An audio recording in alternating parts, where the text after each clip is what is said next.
Welcome to Talking Reconciliation, a series of interviews and discussions presented by Global Reconciliation, an organisation that works around the world to promote communication and dialogue across cultural, religious, political and other kinds of difference.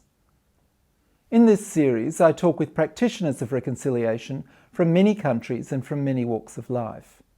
Here I'm talking with Phillip Adams, a much respected journalist and public intellectual in Australia, who conducts conversations on diverse topics with thinkers, writers and activists in his long-running national radio program, Late Night Live. I began by asking Phillip how his program started. Well, about 25 years ago, I was approached by the ABC, by the one part of the ABC which actually attempts to honour the Charter, and that's Radio National, to present a program called Late Night Live, which runs, oddly enough, twice a day, in the afternoon and then at night. And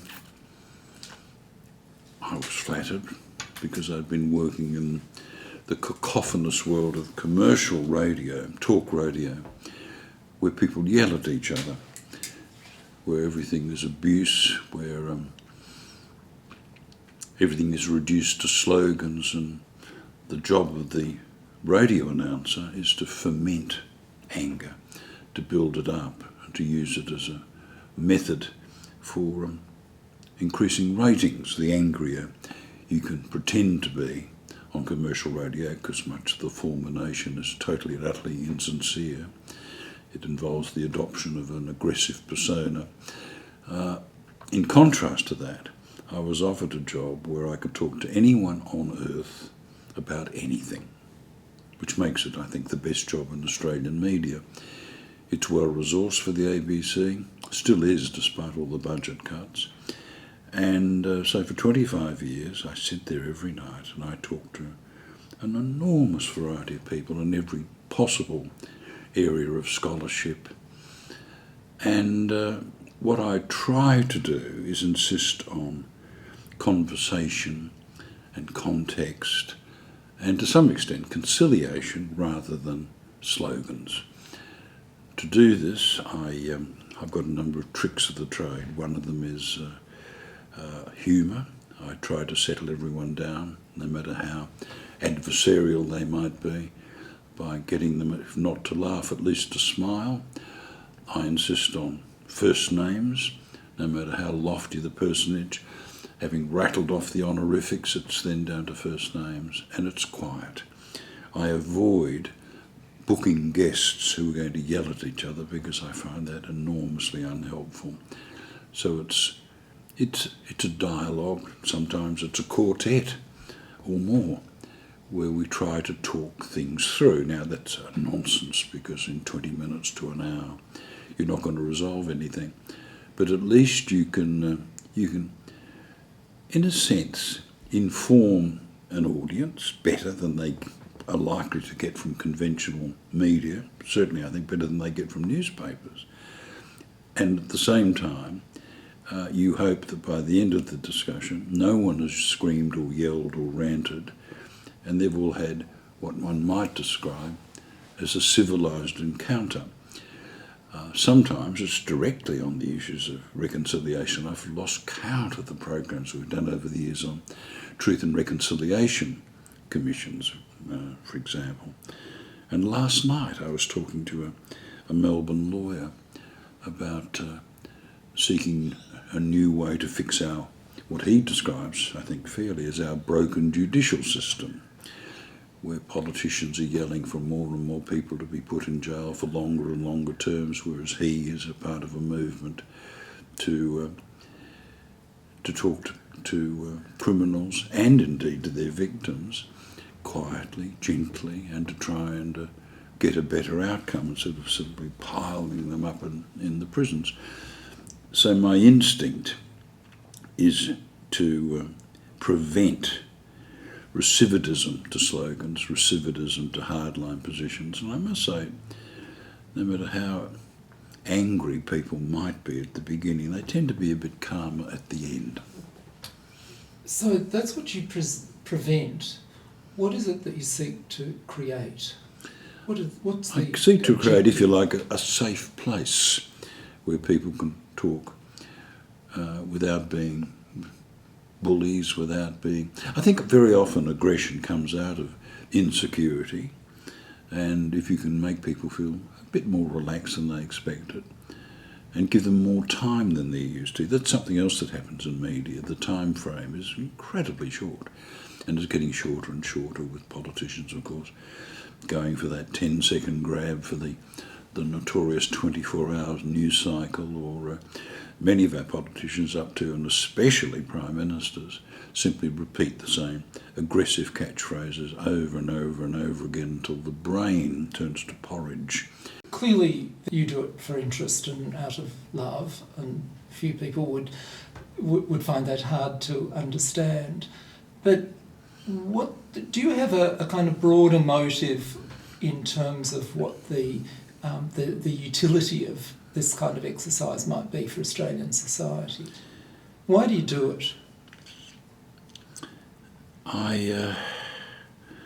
Despite my vast age and decrepitude, I still would like to think that we can make our society more just, more tolerant, kinder, and I know that within many of the most aggressive and unpleasant people, there is often a kernel of humanity, and the trick is to identify that, to find it.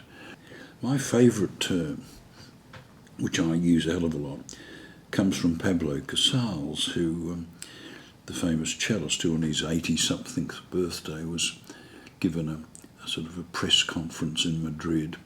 All the media are there to hear the great old man discussing his life and his views, and he was talking about having lived through so much of the horrors of the Spanish experience.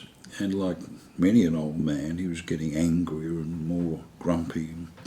And then he suddenly stopped, as though he'd heard his own voice. And he said two sentences which don't fit together at all, and yet I think they go together perfectly.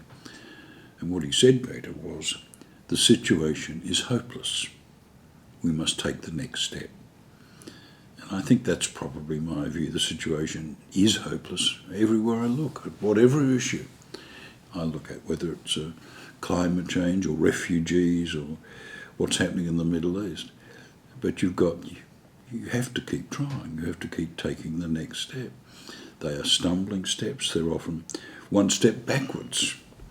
But it is in the nature of our species to keep trying. You know, life doesn't want to end. Death, we all fear death in all its forms. And I think we fear the death of surrender as well. I don't think people want to give up. You mentioned before ways in which you establish a framework in which people feel safe and relaxed. Are there particular strategies that you use during the actual conversation in order to facilitate this exchange of meanings? Look, one of the problems is that, unlike you and I sitting here together, I very rarely have a human being sitting in the studio with me. I've got a pair of headphones on.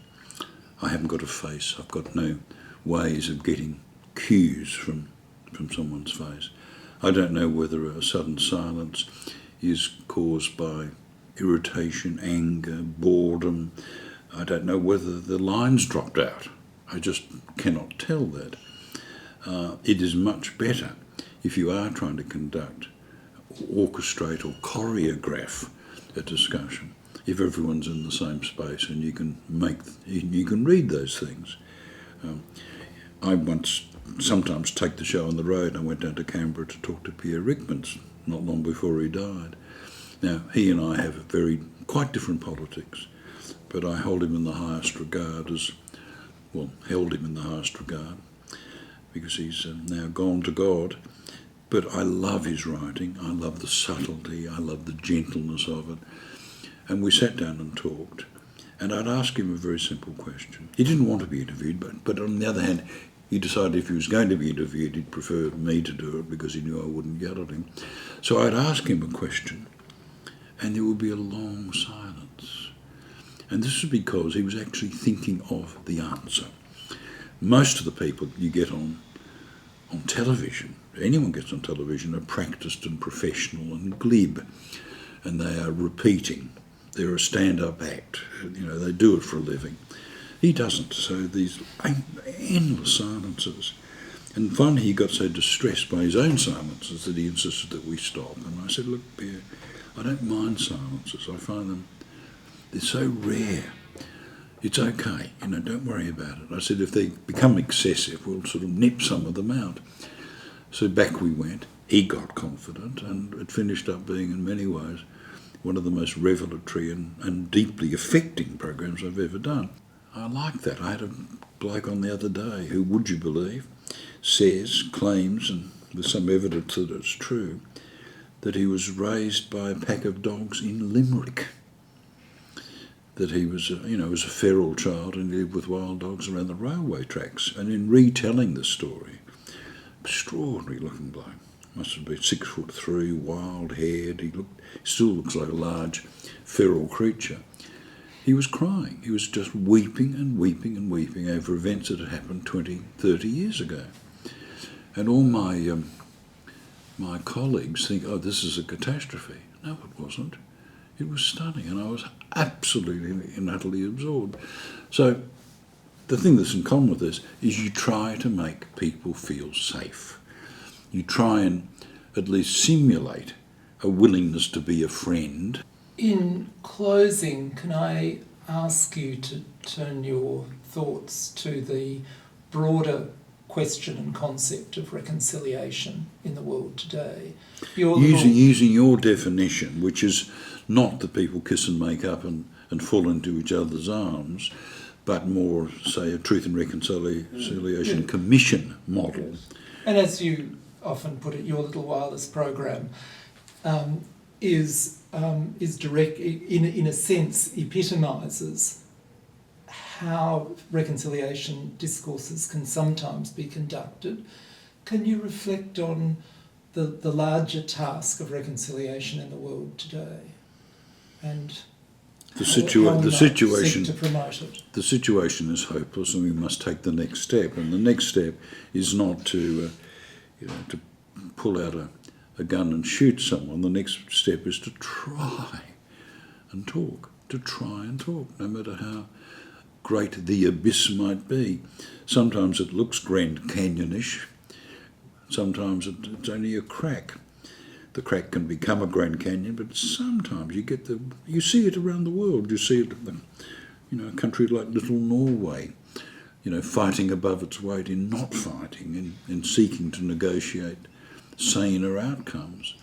You see it sometimes in leaders who are not led by the nose by polls, but who regard their job as a sacred trust and who really try and do something while they're in power.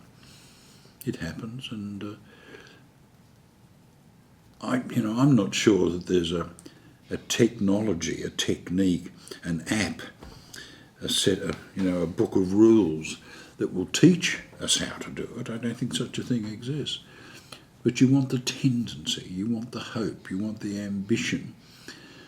And to that extent, you also want people, well, you're going to blush, but people like yourself who actually care about this and who'll go out and work hard to achieve it. It's not happening in enough universities, I've got to tell you.